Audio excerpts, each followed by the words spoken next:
Welcome, everybody, to your weekly edition of the Not Your Average Investor Show.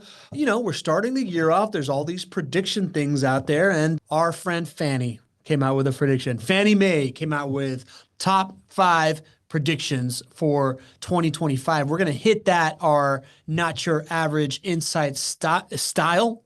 And we're also going to talk about an alarming article that we just found. We're inserting this into the breaking news segment-ish of the Not Your Average Investor Show about retirees. There's a new trend in retirement. Greg, do you know what it is? The new retirement is no retirement. No retirement. We're going to talk about that. Terrible. Yeah. I am your host, Pablo Gonzalez. With me, as always, a man that I affectionately like to call GC because of his genius concepts, because he knows how to generate cash flow, because he's a great co-host, and because his name is Gregg Cohen. Say hello, Greg. Hello, everybody. Happy 2025. I am so excited to be with you today.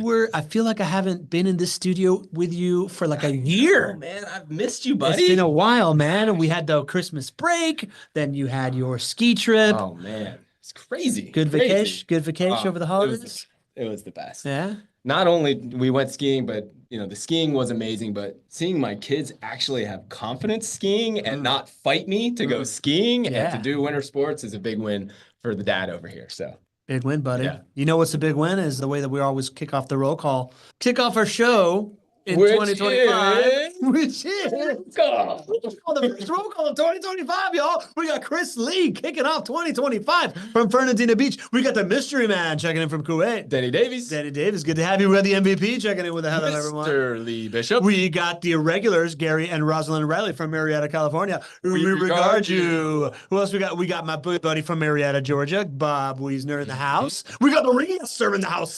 Drew Barnhill. Drew Barnhill with a good day to all. We got the man with the hockey arena named after him. #1 referral client for JWB.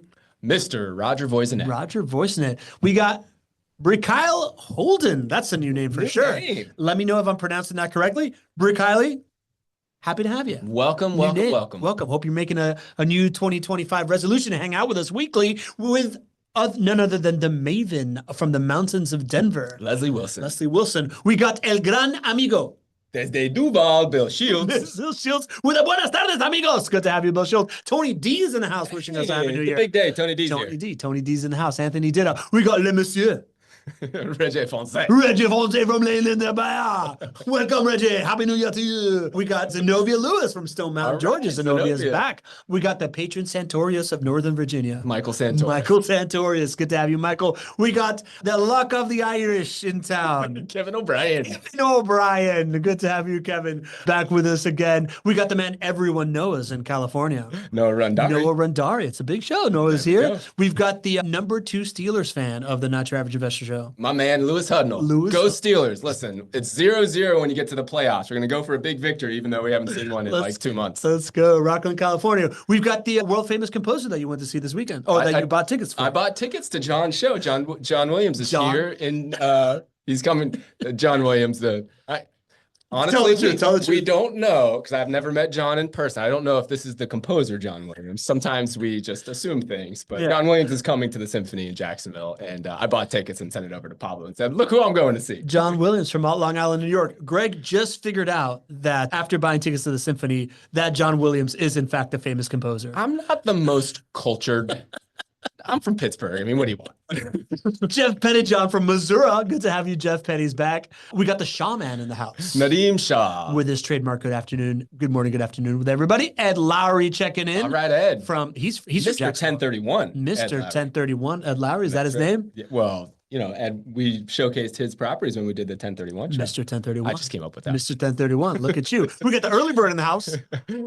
Dean Curry. Garrison Collier from Idaho. New name. All right, Idaho. Good to have you, Love Idaho. that. I like it, man. I want to get out there. Susan Parker in the house, wishing us a happy new year. Good to have you back, Susan. To see her. Our favorite name to pronounce, Aaron O'Neill. Into the light. Good to have you as well.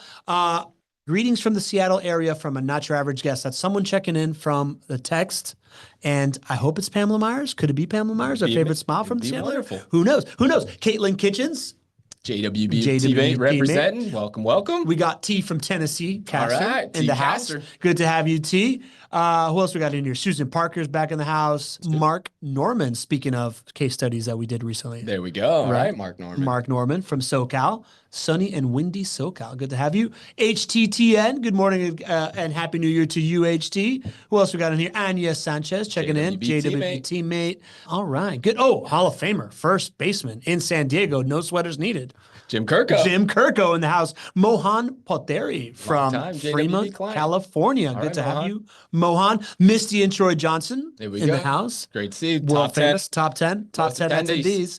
Carlton Sherrard from West Virginia. Carlton, you name. All right. Yeah. And you guys are bringing it today. We appreciate you all for being here. For Kylie said I pronounced her name correctly. Wow. Which is not normal for me. This is going to be a good year for you. Yeah, it's a good year. Don't expect this to last, actually. Oh, look who we got here. We got the first family, the patriarch and matriarch, Ken and Carolyn Meline. We salute you. Good to have you as well. Who else? Man, this has got a long one. Roll call. Right along. Raj is in the house. Right. Alex Diaz is in the house from Tampa. Alex, good to have you. I feel like we got to start this show, or else we're going to be calling out roll all day long. That's all right. All right. Good problem to have. Yeah, good problem to have. Speaking of a good problem to have, we got a big announcement that's coming up next. We do. Yeah. We do. We are, for a long time, people were wondering, when's the date going to be for Summit? So we know that the Not Your Average Investor Summit, the opportunity for us to all get together, the one time of the year we all come here in Jacksonville and get together, the Not Your Average Investor Summit. We know the dates are February 28th and March 1st. It's going to be a 2-day event, but we haven't let you know when registration was going to open. And so we're here to announce that registration for this year's summit will be next Tuesday. It will be January 14th, and that will be the show. The show is when we're actually going to announce the registration link. So thank you, everybody, for being here. Thank you for the new folks for being here. For those of you who want to be a part of the summit, and all of you at this moment have the opportunity to be a part of the summit, let me put that out there. You're going to want to be on the show next Tuesday, because here's the deal. We had well over 125 people attend the summit last year. Intentionally, we're making it smaller this year to make it better for everybody, to make it more personalized, to do more things together. So we're only opening up, we only have 100 spots for the summit this year. So it is going to sell out. If you want the best chance to get a ticket for the summit, make sure you're on the show next Tuesday. That's where we're going to open up the link. Let me explain though. It is for JWB clients only. That is part of the intentionality here. It is going to be for those folks who either own JWB turnkey rental properties already or are under contract to purchase their very first turnkey rental property with JWB. So right now is a great time, if you are not a client yet, to get on the phone with our team, get through the process of putting a home under contract, because you can attend Summit assuming you have one under contract. So super excited to see all of you for Summit, February 28th, March 1st. Remember, next Tuesday is when the tickets are going to open up for registration, and hope to see all of you wonderful people for the show next Tuesday when we announce it. You are in mid-season form, bro. What do you think? Great announcement. Announcement. I cannot wait to finally release these tickets. I can't wait to see who signs up. I got an email from Jen saying she already made her travel plans. I can't wait to run it back. It's our fourth summit?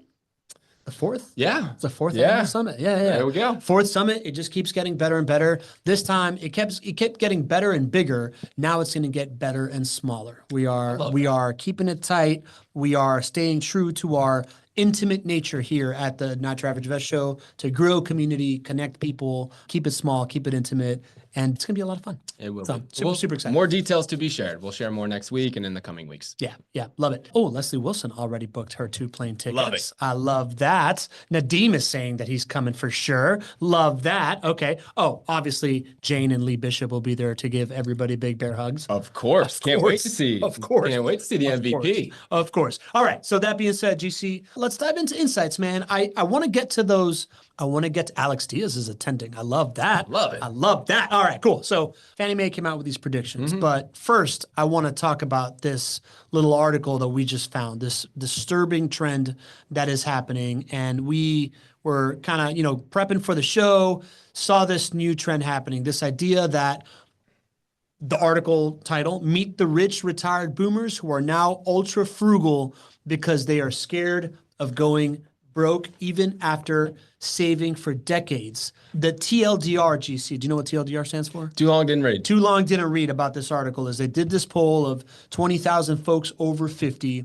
What they realize is that right now retirees are having to live largely below their means. They called out a couple of significant figures here. And it's the idea that most retirees right now, these retirees that they're polling are first of all realizing it is more expensive than they realized to live longer than they thought. Mm-hmm. And as a result, they're only drawing down about 2.1% of their savings to live yearly in order to make it through, when historically, what everybody had been planning for is this idea of being able to pull off of 4% of your retirement income. So this point of view that we have talked about for a long time, that retirement is broken, that as boomers are aging into retirement right now, we're going to start to see these like big data points that are really concerning, and we need a better way to retire, is something that this article is talking about. GC, what did you take from it?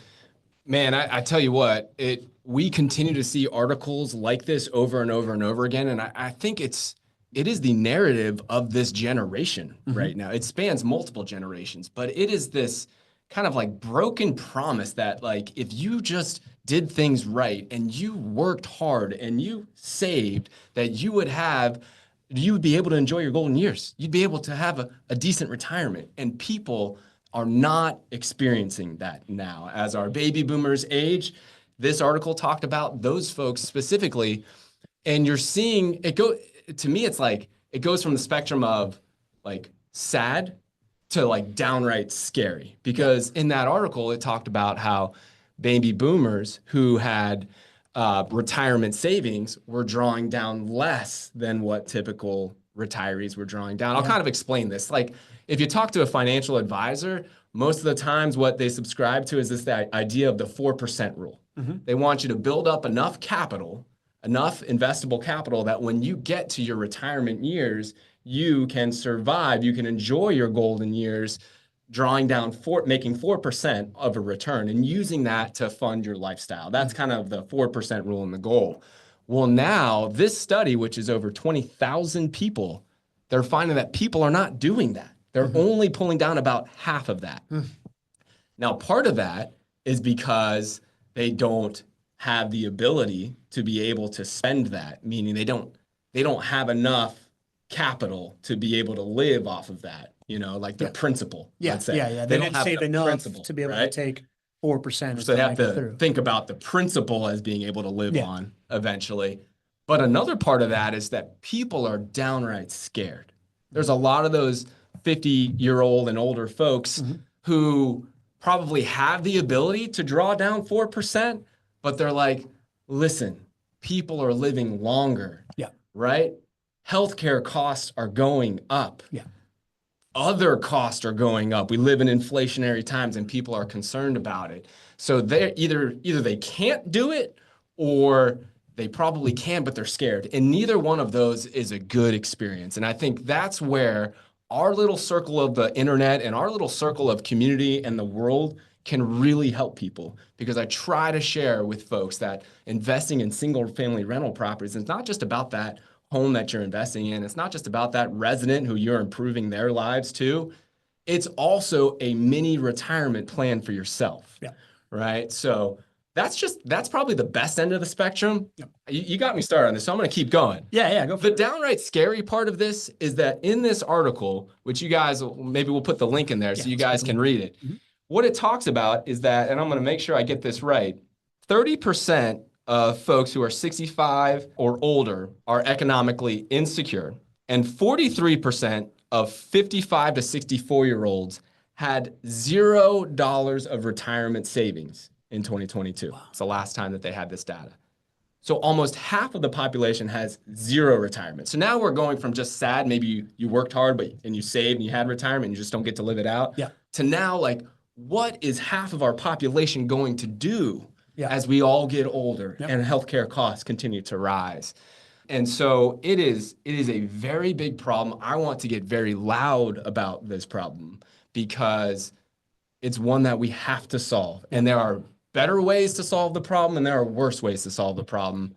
investing in single family rental properties is a great way to take control of it for yourself and just think about this little retirement account that you're starting with each rental property that you purchased. And to your credit, you stayed up late and started crunching a whole bunch of numbers because you really want to illustrate this, right? But before we even get to that, the idea that folks have been promised, right? So there's those statistics of the folks that aren't saving. That's really, really concerning, right? Mm-hmm. But to me, the one that's really terrifying is the people that did what they were supposed to do, right? Like somebody told them, hey, you get to this point, you can live off of this 4%, that should happen. And something we talk about a lot is this idea of not being the most vulnerable at your most vulnerable, meaning in these traditional retirement accounts, I think Lee said this best. He said, they tell you to save, so you can spend. What they don't tell you is that piece that you're going to spend from all of a sudden goes into this like bucket where like, you can't touch this, right? Like you can't mess this up because it is too risky to like change strategy here. And if you are going to do it, you're going to take this like giant tax hit and all these different things, right? So like you all of a sudden become beholden to these decisions that you've been making for so long. Whereas when it comes to saving up for retirement via rental properties, just like the traditional retirement accounts, it gets better with age, but you also have more options the better it gets, right? When you have a home that's fully paid off or close to being paid off and your mortgage has stayed and you have this like mortgage that's leveraged in yesterday's money and you're collecting today's rents, meaning it's highly cash flow positive and all these different kinds of things, you don't have to sell that thing to increase your options, right? Like you can refinance, you can take home equities lines of credit, you can 1031 exchange and not take a hit, not take a tax hit into a market that you have more cash flow or more growth or whatever you're trying to do. To me, that's the thing. Like these folks are getting to retirement age. They're realizing, hey, that number that I saw in the ING commercial, I can only take half of what they were promising me I could take from that number because of these different things. And now I'm just up the creek without a paddle. Right? Like as opposed to this idea of holding real estate and having the options in your pocket. Yep. That to me is like the underreported thing of all of this stuff. It's like they're just teaching you to trap yourself later in life. It's unfortunate, and many people don't know how to solve the problem. Yep. Right? I think it's one of the things that I want to do the most to help our clients. Our clients, many of you are already understanding this, and that's why you're taking action and buying properties. But there's a whole population out there that doesn't understand what we're going to do. And as a country, generalizing, we're just like, I don't know. But the problem is the finish line is so much closer now, right? We've done that for, 20, 30 years. Yeah. But, it's getting to a point where we have to solve it or else, quality of life in the country is going to change. And so the opportunity that I offer to all of you is to take control. Yep. And there isn't another asset class that has 5 ways for you to profit, not just banking on speculative nature of an investment and home prices going up, right? You've got your net rental income going up each and every year, the consistency, the fact that 97% of years home prices have gone up in Jacksonville, and home prices across the country, rent prices across the country have never ever gone down in value, right? So you have consistency of this asset. At the end of the day, it boils down to control. You have the opportunity to take control of your future retirement. Yep. Got it, man. And, you spoiler alert, we're having a special webinar on Thursday. Yes. Right? We're having one of these like Fortune Builders special webinars. Joanna, I don't know if you have the registration link that you can share, or are we driving to, we can go to the events page because the events page has the link for the Fortune Builders webinar. That'll be Thursday at 2:30 Eastern. If you'd like to join us for the Fortune Builders webinar, we're going to go a little bit more in depth on this. Yeah, we're going to go a little bit more in depth in this idea of like how one rental property can just change your life, right? Like just putting one of them is its own little mini retirement account, like you just said, right? Like it hedges against these issues. It doesn't mean that you can't build retirement in traditional ways, but having this will give you these like certain options. And Greg, I think in preparation for this, you started doing a little bit of math about how. Well, tell me about the math that you did. Well, this is why I bailed on you for running this morning at 5 o'clock like we were supposed to run this morning. It's because I got a little passionate about this last night as I was preparing for this. And I was like, you know what? I wonder if I could put together the numbers to show if somebody 30 years ago, you know how they ask questions we ask questions to ourselves, what would we tell our younger self? What would we tell ourselves 30 years ago, right? Well, if you're trying to solve the retirement problem, maybe one of you would have said 30 years ago, this is what I would have liked to have done. And so I said, well, if I was going to do that, let me put the numbers together, estimates, of course, but how much would a Jacksonville rental property have cost 30 years ago? What were the rents 30 years ago? I'll use some assumptions. I'll use some really great data that we pay for as well. And then today, in retirement, how much just net income is that kicking off for the year? And so I put the numbers to it. Again, I'll share all the numbers with you on Thursday if you want to see it. But ultimately, a property 30 years ago in Jacksonville cost about $73,000 as the median income. When you boil it all down, that property, if you just bought it and thought about it like you think of your 401k, right? Thought about it as a retirement account. Today, that property would be kicking off over $10,000 a year in net income. So $10,000 net income, take home income. Yep. And most of that will probably be largely tax deferred as well. Okay. So then I started thinking, well, all right, we know there's a big problem out there. We know that the new retirement is no retirement. I actually saw the stats and it said that about 20% of Americans age 65 and older are working today. And that is double the amount of Americans age 65 and older that were working about 30 years ago.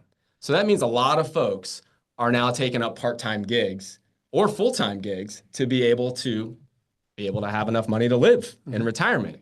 So then I said to myself, okay, well, what's the most common part-time gig for somebody unretiring going back into the workforce to get? And I thought of a Walmart greeter. Walmart greeter, yeah. So then I looked up how much does a Walmart greeter, part-time Walmart greeter earn each year?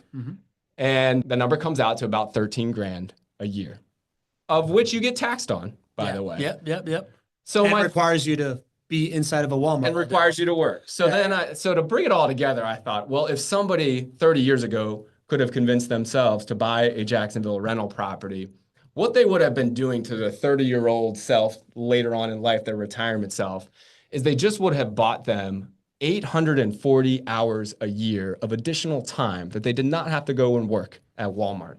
840 hours a year that they can spend with their grandkids or in whatever passion that they would like to invest their time in.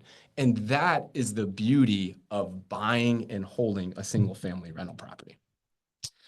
I love it, man. I can't wait to get into that on Thursday. So if you want to register for that, go to the JWB website. You go into the events page. You can register for that webinar. We're going to go in detail on that case study of just one property, what that can do. Joanna just shared it in the chat. So you can just click into the chat. GC, before we get into the top 5 trends that Fannie Mae is predicting, a couple of quick questions. Gordon Butler asks, are people that are private lenders to JWB able to attend the summit? Gordon, no, unfortunately, we're going to have such demand for our turnkey clients to be there. Again, it's limited to only 100. So it is for those who are either turnkey clients already, meaning you already own a JWB turnkey property, or you're under contract to be able to buy your first one. So Gordon, might be a great time to talk to our team and see if maybe taking some of your private lending capital with JWB and turning it into a rental property might be the right move for you as well. Got it. And Gregory Roberts here has a complex question. I think we can maybe give him some advice if I can get this right. What are your thoughts regarding a HELOC where the financial institution practice is to deposit funds directly into your account versus a HELOC where you withdraw as you need them? When I applied for a HELOC, I was offered only a direct deposit into my account versus just having the ability to withdraw the account, just like a credit card. I am making the assumption that direct deposit means interest starts from the date the funds are deposited in my account versus having a line of credit to withdraw from. As I use the funds, then charge interest. In other words, direct funds today with interest starting today versus I withdraw funds in 3 months, so interest starts in 3 months. So I think I know where Gregory's going. Great name, by the way. Yeah, great name. Solid name. Yeah. So the thing is there's a HELOC, which generally means that you withdraw and pay interest when you withdraw. And then there's typically a loan, a refinanced loan. And the biggest difference is, do they put the money in your account day one, which is that refinance, that loan? There's a couple other variations of names, but we'll just call it that one. Or is it in your account and then you can draw on it when you see fit, when you see a great investment opportunity or what have you? all things in a vacuum, we would all prefer the idea of withdraw and pay interest when you want, right? So if there is that option and it doesn't cost you anything, that's what I would prefer. However, this is part of a bigger discussion, Gregory. So one thing I would suggest is to get on the phone with an expert, get on the phone with my team. We're happy to help you understand how to be able to use those funds in a way to make an investment that can perform for you. And if you were watching the show, I think it was 2 weeks ago, we did the show on home equity lines of credit. Maybe 3 weeks ago. We did a full home equity line of credit show. Yeah, I don't know if that one's on. I don't know if that's on replay available or not. Either way, reach out to the team because there's a whole gamut of things to look at before deciding which loan you're going to do. Is it a loan where they put the money in your account and then you start paying interest on it? Sometimes that actually makes sense, right? Or is it the loan, which is a HELOC, which is where they say you kind of got a credit card almost. And they say it's there if you need it, but we're not going to charge you interest until you use it. Either one might be the right answer for you. But all things in a vacuum, if I have the flexibility and I don't have to pay the interest until I use it, I definitely want the HELOC. There you go. Good answer. By the way, we have over 100 people on today, right? So I know a lot of new names. The chat goes really fast, as you can tell, right? Because there's a lot of people here that are friends and you're talking to each other. So if you definitely want something to catch my attention, use the Q&A function like Gregory did. He says, thank you, Gregory. All right. Love that. Thanks, Greg. All right, GC, let's jump into these. Oh, by the way, you mentioned chatwithjwb.com, right? Gregory, that's a great place for you to book a call and have those questions answered. Again, if you are looking to put a mini retirement account into your retirement account, like your own little nuclear reactor inside of your retirement account, go to chatwithjwb.com and you can pick a time to get on the phone with the team. There's also a text number which I have memorized now. I saw you write it down. There we go. Yeah. 904-293-0341. You can text a question. You can text a request to set up a phone appointment. You're going to talk to a real human on my team. My team is going to be there to respond. So 904-293-0341. If we could put that in the chat. There we go. Johanna's amazing. So thank you guys. That's there as a resource for you. All right, let's get into the trends report. This is what content creators do in the first week of the year, Greg. They make a top 5 lists and they talk about it. Yes. We didn't do that. We're taking Fannie Mae's top 5 list. I love it. Are you ready for it? Let's do it. Trend number 1 that Fannie Mae is predicting: average mortgage rates will decline modestly, but remain above 6% with likely bouts of volatility. You, Greg, Mr. I have 400 rental properties and I manage 6,000 homes around the Jacksonville market and billions of dollars worth of real estate. What do you say about that trend? I think they know what they're talking about. Yeah. I mean, it's interesting. We have talked a lot about interest rates over the course of the last 2 years. And I think as soon as people start to feel like something's going to happen with interest rates, something changes, right? Yeah. And I think, the dialogue really 3-6 months ago was listen, the Fed has signaled that they are going to drop the Fed funds rate multiple times over the course of 2024 and 2025. I think it was either 4 or 5 times that they were predicting in 2025 that they would drop it. They've since pulled that back. And they have taken a more mitigated approach. And I think they've said that they're expecting a couple of Fed funds rate decreases. But you're starting to feel this all across the spectrum that, you know what, rates are probably going to go down. I think everybody believes that, which is what Fannie Mae says. But they might not be going down as low as we all might have hoped 3 months ago or 6 months ago, which is good to talk about, okay? So why is that happening? Well, this is why it's so important to pay attention to shows here in our community, as well as the financial reports that maybe you don't really want to pay attention to, like which you left CPI, right? Inflation, right? Like the jobs report, like other, really important reports that over the course of history haven't gotten enough love. They haven't gotten enough love. Not enough love. But, inflation is higher than we want, and it's sticky. And we've talked about this for a long time. It's going to take time to get inflation down. So when that's happening, they are less likely to decrease rates. Growth for our country is still really high.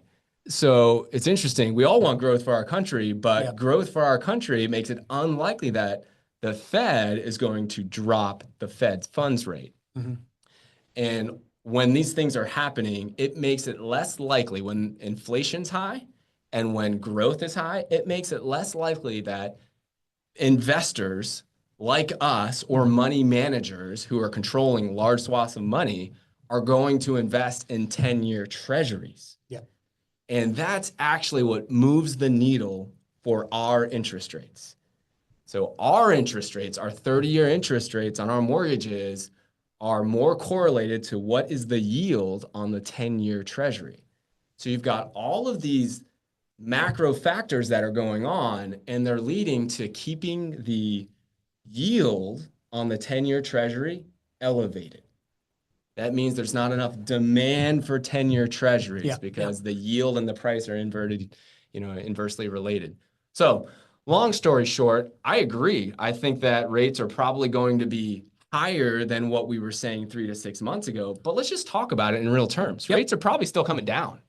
And as a real estate investor, one of the most tried and true things that we have seen over the course of history is that when rates come down a significant amount, that means that the table is set for increased home price appreciation.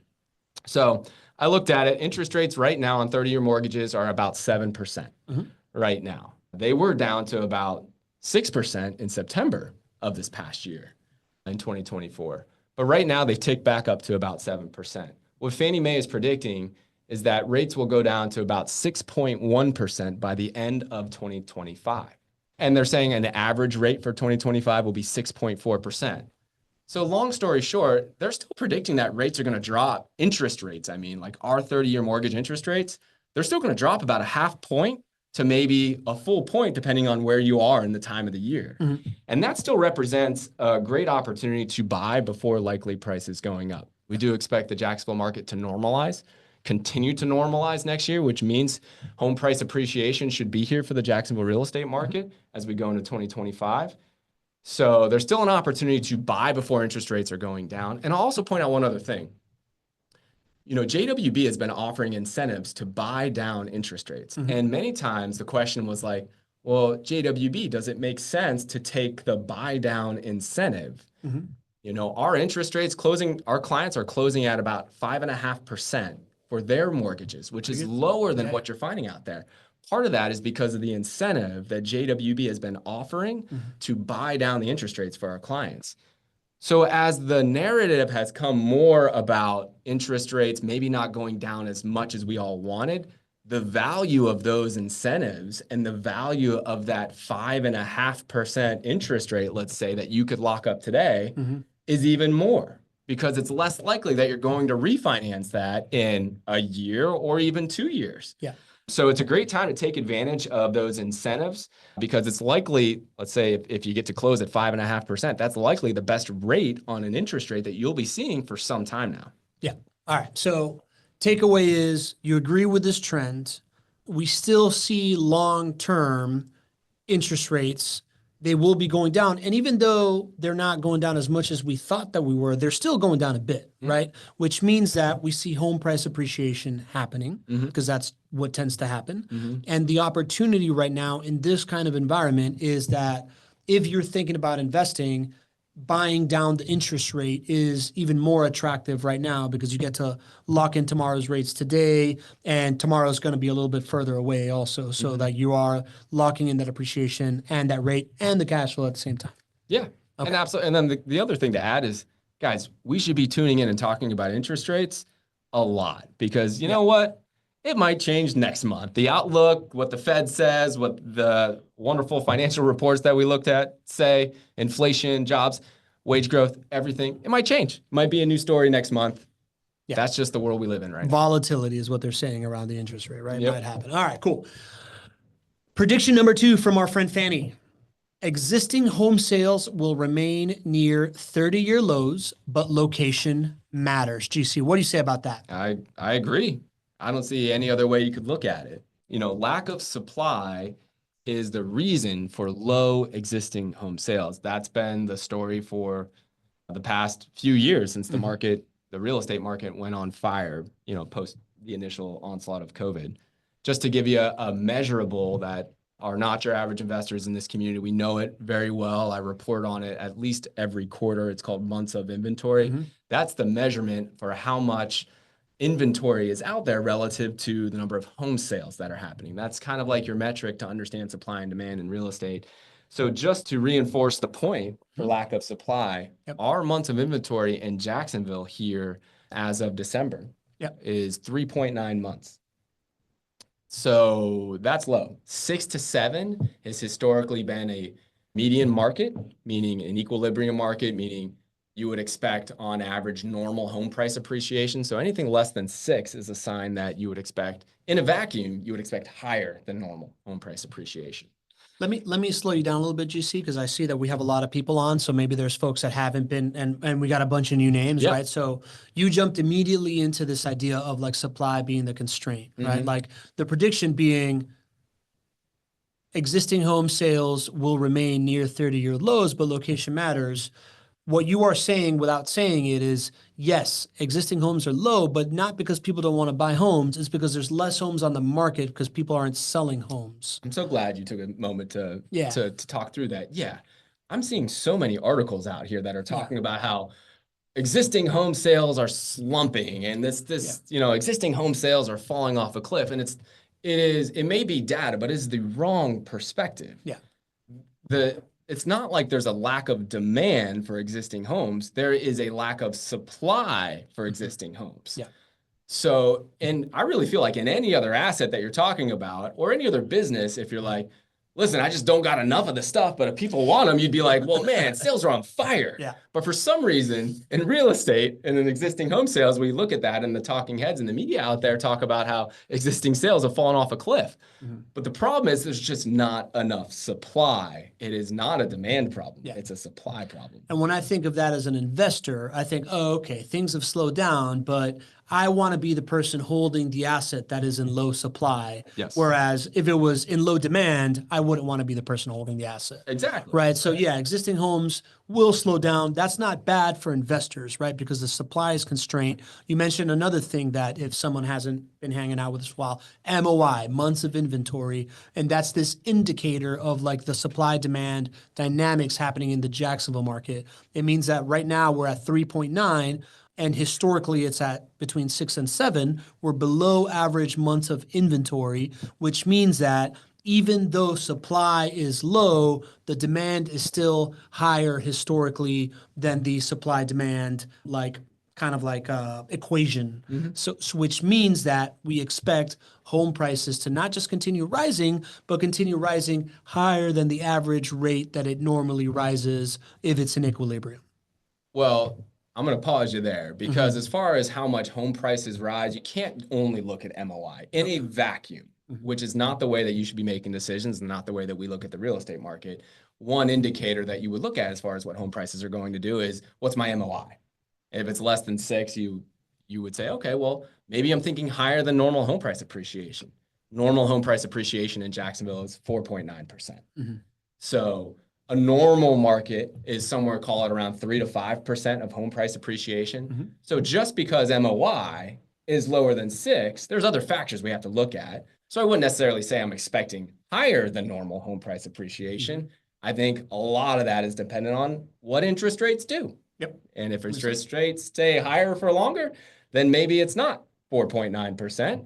If interest rates come down like we were thinking they were 3 months ago, maybe it's higher than 4.9%. Yeah. So the point is MOI is one tool to help us understand what the real estate market is, and it's low. And that is an indication that there is undersupply, which is what we're seeing in the existing housing market. Got it. So that is this idea of home sales will remain near 30-year lows, right? Like we're saying this is a supply issue, not a demand issue. But the article also says, but location matters. So tell me what you think about the location mattering. Really interesting thing. So not all real estate markets are created the same. And we've said this for a long time, but there's some really good data to show this. So Fannie Mae reported that of the top 100 metros, only 75 of them had growth, had home price appreciation in Q2 and Q3 of 2024.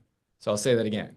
Out of the 100 top metros, only 75 had home prices go up in Q2 and Q3. Well, that sounds like a 75 out of 100. You typically would say that's kind of a big number. That just shows that generally home prices go up in most places. But in reality, that's a low number compared to historically. So what that means is that 25 out of the 100 top metros actually had prices go down in Q2 or Q3 of last year. So what this means is that your market matters. Where you invest matters. We've done some case studies here just to show that investing in a growth market like Jacksonville with low supply not only produces more positive cash flow, but it can mean hundreds of thousands of dollars of additional growth when you hold on to the asset for a full market cycle. And this article and this point substantiates that, right? Look for markets where there is a low supply or a normal supply of housing relative to demand. Some markets out there have MOI above 6, above 7, and population is leaving those markets. That's not a place that I want to be investing, right? Look for a market like Jacksonville. Jacksonville is the only market that has prices below the US median. We're the only market that has home price appreciation greater than the US, rent price appreciation more than the US, and that we have population growth over 2% a year for the last 5 years. Only market that has those four things at the same time. Only market in the country. Yeah. Only market. So if you're thinking about where to place your dollars, existing home sales are going to keep supply low for sure. But you also want to be looking at these things like population growth, median income growth, right? Jacksonville obviously wins there. So at the end of the day, low supply of housing, of existing homes, is risk mitigation for all of us. A low supply of housing, a low supply of something that people want, means that you're going to have a high floor for pricing. And that's why home prices in Jacksonville continued to appreciate last year. Even though interest rates were 6.5%, 7.5%. It's because of the low supply of housing. So when you read low supply of housing, don't equate that with there's anything wrong with sales. Correct. Look at that and say, risk mitigation. That's how I know that my rents and my home prices are going to stay strong. Good stuff, GC. Before we move on to the third trend here, Celia Carmo has a question. You indicate rents are going up. When looking at my current JWB properties and looking at new possible purchases, the rents appear to be low, causing low or negative cash flow. What am I missing and not understanding here? Celia, it would be a great opportunity to get on the phone with my team so we can look at those numbers. Most of the time, so I'll give you the stats. Rents are up about 1.5% year over year in Jacksonville for single family rents. Many times clients forget what their rents were either in previous years, or they forget what their rents were when they bought the asset. So I think it would be a great opportunity, Celia, to get on the phone with my team. We'll do what's called a performance review. We offer this for all of our clients. We generally do it about once a year. And we'll break down and we'll look at your rents compared to what they are today and compared to what they were the last time the home was rented out, and also compare it to the time that you bought the home. But macro-wise, rents are going up. I will add one thing. Celia, we might find that your rents for your specific property are actually lower this time than they were last time. That might be the case. That can happen in rental properties. Even when rents are going up for the entire market, there may be times that we look at you, Celia, and we're like, listen, we know what the supply and demand is in that neighborhood at this moment, right? We're going to get very granular. And we could suggest to you that say, listen, I understand that we would like rents to go up always, but it doesn't work like that. There's no investments that happens. And so we might actually suggest and say, you know what? Maybe it's $25 less this year than last year, right?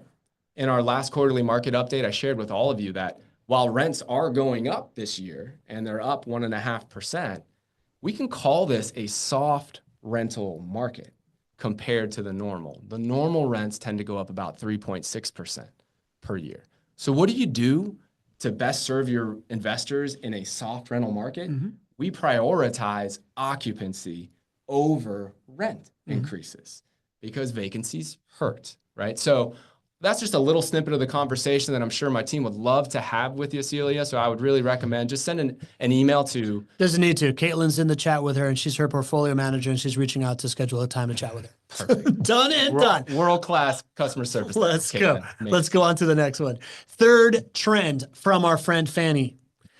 New home sales will remain a bright spot in the housing market where, in parentheses, where they can be built. Yeah. What do you say about that, JC? New home sales. I think it is a spot-on prediction there. I think the ability to buy any house right now is tough, right? We just talked about how existing sales are low, right? So supply is an issue for investors out there. So the ability to buy housing at all is a great opportunity right now. That's when we look at months of inventory, it's just not that easy for people out there. But the ability as an investor to buy a brand new construction home is a great thing, right? We know, especially as new investors tend to go to new construction because you're scared of maintenance and vacancy costs. And I get it, right? And it's appealing, right? It's a brand new home. So I get it. But what I can say is new construction is a great way to get into investing in rental properties because it decreases the chances and the frequency of the most painful parts of owning a rental property.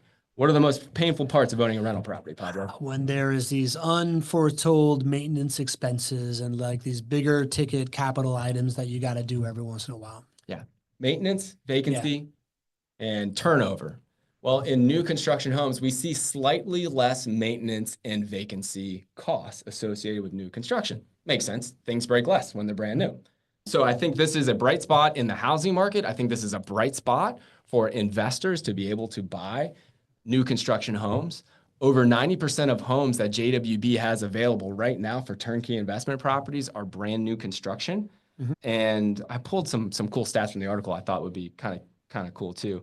So not only is it a great time to buy new construction, but overall, if I'm thinking macro here, the cost of new construction is not so much more than existing homes used to be. There's actually some data here. So from 2015 to 2019, new construction homes had a premium of 28% over existing homes. That's kind of what we always thought. There was a premium to buy new construction. Well, in 2024, the premium was only 4%. So the premium of new construction to existing is only 4%. It's decreasing. And part of that is because there's such a lack of supply for existing. Interesting. And people want to buy them, so it's pushing up the prices. And the other thing which is relevant to all of you as a new construction rental property investor is there's a push to make new construction homes smaller because of the affordability crisis. So JWB's new construction homes are smaller today, even than they were in previous years. And what that does for all of us is allows us to acquire properties at a lower purchase price. Lower barrier of entry. Yeah. So great time to be a buy and hold investor, either in existing properties, but definitely new construction properties too, especially if you're somebody who's a little bit nervous of your first time, you want to limit maintenance and vacancy. Great time to get in and keep those maintenance and vacancy costs lower. Yeah, I think it's great, man. You know, I think most people, and since we have a bunch of new listeners here today and new community members, you think of investing in rental property, and you're thinking of doing it with a investor that's giving you like a property deal sheet here or a property deal sheet there because they're finding a property or they're bringing something to market.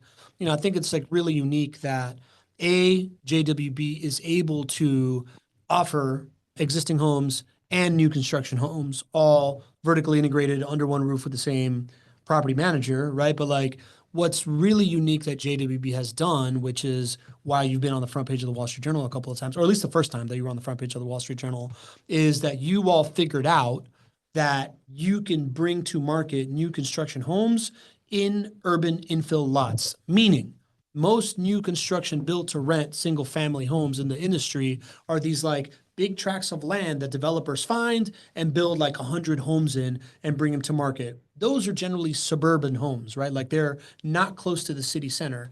In Jacksonville, you have the opportunity to buy these like one-off new construction homes that are close to downtown, close to these areas that are already populated, not needing a whole bunch of people to move there to like provide the infrastructure for whatever. It's another de-risking of hedge and another kind of like attachment to the upside of the new construction offerage that uniquely exists in Jacksonville because it happens to be this city that has A, the space close to the urban center, and B, the innovative company that like figured out how to do this thing. Yeah. I mean, are you going to go and buy a single family home anywhere around New York City? Anywhere around Atlanta, anywhere around, Dallas, right? No, you don't have that ability. Well, this is why we bring everybody to Summit is to help everybody see what's going on in downtown Jacksonville and that your rental properties that you're investing in are located in like a 5 to 10 minute drive of downtown. Yeah. And then we put the data behind it because a lot of people get excited about, okay, I'm ready to buy a rental property. I want it to be next to the next big thing. I want it to be next to the next shopping center or the next amenity or even the next, the best schools. Yep. And I totally understand where they're coming from, but really what they want is to buy an asset and they want to have growth based on what's going on around it. Well, I'm here to tell you, the best way to hitch your wagon to growth and owning a rental property is to invest in rental properties that are right next to a revitalizing downtown. Yep. And the data supports it. I ran the numbers. So for revitalized cities like Denver, Nashville, Austin, Tampa, from 2013 to 2023, those revitalized cities saw 23% more home price appreciation than the national average. So when cities become revitalized, which is what is happening in Jacksonville, and it's what we get to show you as a part of the summit, all of the properties that are right around it that produce positive cash flow, that are producing wonderful living environments for our residents, are going to indirectly benefit a lot from what's going on right next door in downtown Jacksonville. And you just don't see that combination of things in other metros across the country. Awesome. Awesome. All right. We got two more trends. There's a bunch of really good questions here. I want to get into the questions when we're done with the trends, but there is one here from HCTN that's kind of related to what we're talking about. And we like to highlight anybody that's asking bad news here, right? Because clarity and transparency here is important, right? So HCTN is asking, looking at my portfolio with JWB, the property valuation has gone down instead of going up. What makes me believe that purchase prices are much higher than the average? That's interesting. HCTN, I would love for us to spend the time to look at your portfolio together and to look at your property valuation. It's not often that we see a property value going down instead of going up. So that would bear some more looking into, especially because home prices have gone up so much, especially in recent years. So let's make sure that we're looking at the same numbers. So I would encourage you to set up some time to speak with our team. And then your next question is, what makes me believe that purchase prices are higher than the average? Purchase prices are, I think what you're talking about is home prices are going to go up in the future. Yeah. I'll just share the data. Home prices have gone up in Jacksonville last year. Home prices in Jacksonville have gone up 97% of years on record since 1982. So you need a lot to experience depreciation in housing, especially in a growth market like Jacksonville. So that's what I would tell you. It's most likely that home prices are going to go up in the future. It's because 97% of years that I would have said that since 1982, I would have been right. Yeah. And I wonder, what data are you looking at, right? Like, I wanted to call that out because I assume that there has to be a disconnect between the data that HT is looking at and, whatever's going on out there, because I haven't heard of that either. Right. Yeah. So, all right, cool. So 2 more trends. Number 4 from our friend Fannie. Love it. National home price growth will decelerate. What do you think about that, GC? Man, every opportunity we get to talk about something negative in housing, we use that for some reason. I don't get it. So, national home price growth will decelerate. When the talking heads were out there 1 year ago and they were talking about our home price is going to go up in 2024, or are they going to go down? What were they saying? They were saying real estate crash like they always do. Yeah, real estate crash is what they were saying. So then, deep in the article here for Fannie Mae, they talk about how home prices across the country went up 5.8% in 2024. 5.8% after expecting a crash or whatever. Yeah, correct. So at no point are we going to highlight that home prices continue to be resilient and even go up a what I would call a relatively normal amount. And there was stabilization in this asset class. All of these things are true based on the data. No, Fannie, we chose to say home price growth is going to decelerate, which plays into the narrative out there that home values are going to go down. What Fannie Mae is predicting is that they're expecting a 3.6% home price appreciation rate in 2025 across the country. So that's buried somewhere. And guys, listen, when you buy an asset that is, call it $250,000, which is what a typical JWB home might be, when you experience 3.5 or 4% home price appreciation on that, you're making like 10 to 12 grand a year. You're making like 10 to 12 grand a year. And you're only putting down, let's say, 50 grand. Now, I know that's a lot for folks, but what I'm trying to show is the return on the investment from the home price equity appreciation. from the investment is huge. Right. I don't mean to diminish the fact that is a lot of money for some folks. But what I'm trying to show you is when we're talking about home prices decelerating, home prices growth decelerating, what they're really saying is they expect home values to go up about 4%. Home values going up about 4% in Jacksonville will put about $10,000 to $12,000 of additional profits in your pocket. So like that is a totally different way to write this prediction. Yeah, yeah. but you know, that is bringing data and perspective. So yeah, so I think it's a great time to invest. I think it's a great time to buy and hold. Like I said last year, which turned out to be a great time to invest, to buy and hold. Yeah, you know what I don't understand is why in the first one that they talk about national prices, they said local, the market will vary, right? Yeah. Like when I think of national home price growth decelerating, okay, cool, but there's no such thing as a national real estate market, right? So like, why don't we talk about market to market? If what they're saying is true, and it means that more markets will decelerate than accelerate, right? Mm-hmm. And we know what we know about Jacksonville, which is MOI is still in a good shape. There is still the second hottest job market according to the Wall Street Journal, the fastest rising median income in Florida. There's a massive influx of people that are moving here every single day. You know, I would tend to assume that this is one of those markets that will stay either stable or do better than the rest. And therefore, if what I'm concerned about is like, all right, cool, I'm an investor, things are decelerating in some markets, why don't I look for one that has the attributes that's going to overperform the rest of the market? I would clearly look at Jacksonville and I would think, okay, then maybe this is an opportunity to 1031 exchange into a market that has more upside than the market that I'm in right now. Yeah, I just talked to a high school friend of mine, reached out to me just yesterday, actually. We got on the phone and he said, listen, I've been following you for a long time. You know, he and I have probably talked 2 or 3 times over the last 10 years, so really haven't stayed close. But he's like, man, I've been watching the show. I've been watching the videos and whatnot. So I was like, oh, cool. Yeah, Somebody's out there watching. Yeah, that's cool. That's pretty cool. Yeah, is he surprised to not see you playing sports on TV based on your athletic record in high school? Yeah, the sneaky part of my athleticism is very hidden down there. Yeah, I figured. Sneaky. Starter on the sophomore varsity basketball or sophomore basketball team does not pull a lot of weight around here. You know.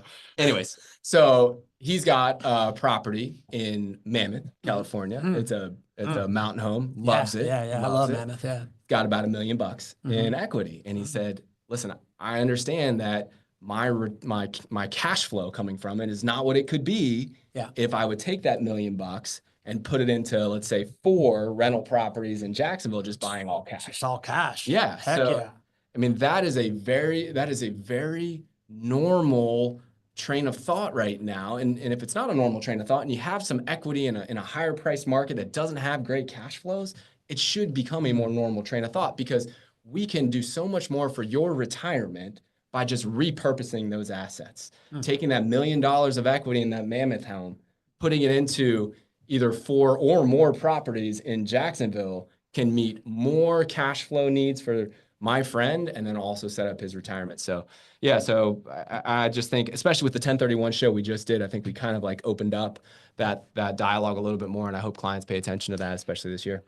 Yeah, I would tell your friend that if he wants to just have like a live show at his house, I'm happy to go do it and go ski with him. That sounds good. Mammoth's a nice mountain, man. I've been out there. We have a Not Your Average guest asking if this recording will be posted. Yeah, if you go to the YouTube page if you look for Not Your Average Investor Show on YouTube right now, this recording we're going live on YouTube right now. So if you came in late, you can go back to the beginning right now, or we post edited recording next week as well. So yes, Not Your Average guest.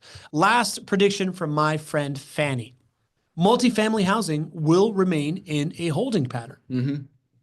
What do you think about that? Yeah, I agree. You know, single family rents are growing in Jacksonville, like I've talked about, while multifamily rents have actually had price declines last year. Prices of rents for multifamily actually declined about 4% in Jacksonville. So that's interesting. You know, we have talked a lot about liquidity. Yeah. And many times people have said in real estate, well, that's a downside to invest in real estate. We, and largely you kind of pointed this out, was that, hey, liquidity can be a great thing. If you're looking for consistency of returns, something that might not just be able to be bought and sold like this is a good thing.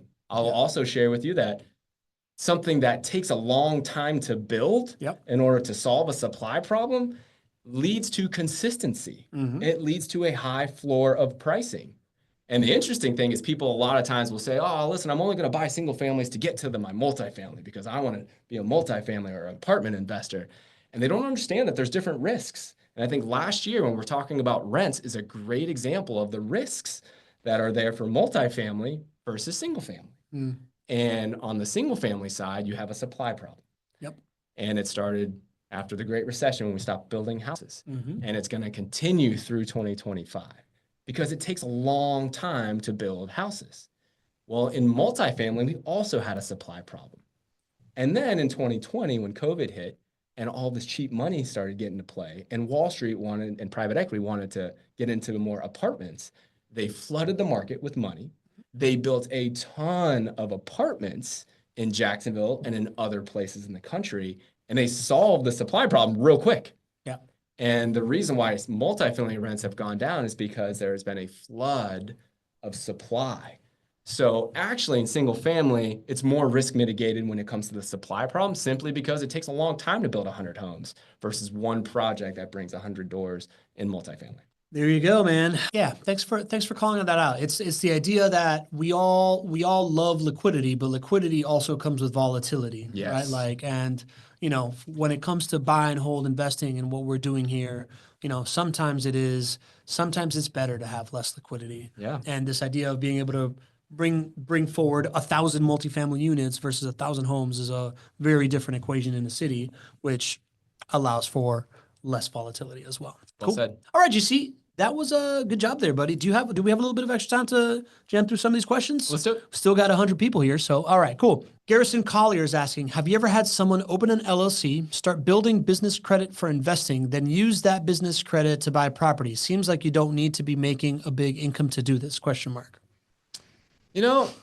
I don't know that answer off the top of my head, and nothing comes to my mind off the top of my head, but I really like where you're going, Garrison. I would encourage you to get on the phone with my team and talk through that. Just because something doesn't come to my mind, we serve about 1,800 clients and they all have wonderful stories, and we have been able to come up with some really great solutions to help them buy their first or their 10th rental property. So that might be something that we have some experience with. What you'll want to do is go to the text number to schedule a time to speak with the team, 904-293-0341. 904-293-0341. There you go. Got it. I like how Garrison is thinking of, most people think that the capital is like the hardest thing to get in, right? But there's tons of creative ways to find the capital. 100%. Mohan Poteri says, can we look at the average days the houses are taking to get sold as the measure of demand instead of months of inventory? It's another good metric to look at, Mohan. I'm glad you brought that up, right? And this is something we report on our quarterly real estate market update as well. Top of mind, I think our average days on market for Jacksonville was somewhere around low 40s, if I remember, which is very normal for a market. Again, another great measurement to show that the real estate market in Jacksonville is doing just fine. Home values are going up. Days on market is well within normal range, around 40. And so good things for you to know to combat maybe some of the negative narratives you're hearing out there. Cool. Roger Evans asks, what's the prediction for homeowners insurance costs, especially after the two major hurricanes that hit Florida in 2024? I see a little grin on your face. Yeah, Roger, I have some really good data. Maybe what we'll do is we'll weave it into next week's show. Okay. Maybe breaking news, because I have some really good data to share with you, Roger, on this. Long story short, we've actually seen more insurance companies file for price declines this year than we have seen in a long time. And, our wonderful insurance teammate, Whitney Ritchie, who runs the Ritchie Insurance Group, shared with us that, listen, these insurance companies are prepared for storms. We happen to get two major hurricanes in Florida that hit. Well, insurance companies are prepared for that, either through their normal preparation or through what's called reinsurance. And she kind of taught us how that works a little bit. So the storms should not be the big catalyst for large increases, according to Whitney. We're actually seeing these insurance companies file for decreases, which is a good sign. We're seeing insurance companies actually making money again. We're seeing more re-enter the market. This is a good thing for all of us. So I don't have a prediction as far as what insurance rates will do coming into 2025, but I think stabilization is a great thing. I think that's what we can expect. And we've seen that really for, call it, the better part of the last 6 to 12 months as well. Yeah, Roger, the other side of that story is he's saying that insurance companies know how to like account for storms and what they're doing. What they didn't know how to account for were these like frivolous lawsuits that happened because of a loophole that opened up. That's what caused all this like rise that happened. That has been stopped about 2 years ago, right? Like Whitney herself and a group of other people went up there, lobbied, closed that loophole. And what we're seeing in Florida is new carriers coming into the market, and that's what's pushing down prices because there's more supply. Right? Absolutely. BJ McKay has a question here. Is Gregg handing out signed Wall Street Journal covers that JWB was on to customers? Hit me. Do you have a prediction for that, GC? Man, when that happened the first time, I think I bought like 300 of them. And I gave them to my mom and my dad. Yeah. And, listen, that was like in 2011. So we didn't, relatively speaking, we didn't have a whole lot of people that believed in us like we're blessed to have right now. So I shared them with everybody that I could that was sharing in our success in 2011. Man, I can't find them though. I went to go and look for them. I know they're somewhere in my house. Yeah. I don't know. I'll see if I can find one. You come on to the summit, man. We'll see what we can do. We'll see what we can do. All right, GC. Good job, man. Yeah, it's great. Good job preparing for that. I like the takes that you had prepared for this stuff. The 5 predictions, railing against this idea that the new retirement is not retiring. Yeah. We're going to talk more about this idea of what just one property can do to like mitigate that giant trend that's happening to most folks that are going into retirement these days in the special webinar that we're doing with Fortune Builders on Thursday. What time is that at? 2:30 on Thursday, GC? Mm-hmm. Yeah. So if you haven't had a chance to register for that. Loved seeing 100+ folks with us here today. We do not take for granted that this is the middle of a workday on a Tuesday, that you're making time as you're coming back to work after the holidays to hang out with us. That just really, really fills our bucket. The questions that you ask are everything. The friendships that are made in this chat are really what this is about. That's why we get to have 100+ events that sell out and stuff like that, right? So just really, really grateful to have you all back here in the new year. Anything that you want to say, GC? No, can't wait to take the excitement of this show into this year, into next week as we open up summit registration again. It's going to be a great year, guys. So thank you guys for being here. Next week, after the special webinar on Tuesday, what we are having is the JWB State of the Union. You got a sneak preview of it today, GC? That's right. Anything we have to look forward to? Lots. I took like 16 pages of notes as our leaders and our team were sharing the different things that we're going to be accomplishing as a team for you as clients, for our residents, for our community. So very, very excited to share that with you next week. Yeah, so it's titled The Market Outlook and JWB State of the Union. JWB is obviously the market leader here in Jacksonville. Their data, their reports, their assumptions is how most real estate investors here locally look up to them and follow that suit, right? So you get a front row seat into what they're thinking, the assumptions they're making, the performance from last year, what they see happening next year, how they're making decisions. So it's essentially the Jacksonville Real Estate Market Report. Can't wait to do it. GC, from here till then, any advice for our friends that joined us this week? Don't be average. See you next time.